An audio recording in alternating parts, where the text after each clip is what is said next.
আজকে ব্রাইডকে দেখবে না, অনলি আপনাকেই দেখবে আজকে। Thanks to you.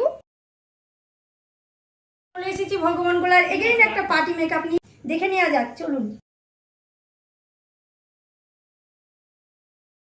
কেমন লাগলো আপনার? খুব সুন্দর, দারুণ ন্যাচারাল লুক। ভালো লেগেছে তো? খুব সুন্দর হয়েছে। কি মিষ্টি দেখতে, কি দুর্দান্ত লাগছে দেখতে। ম্যাম নিজেও এত সুন্দর দেখতে, তারপরে পার্টি লুকসটা আমরা আজকে ক্রিয়েট করেছি ম্যামের। আপনারা ওভারঅল পুরো লুকটাই দেখুন।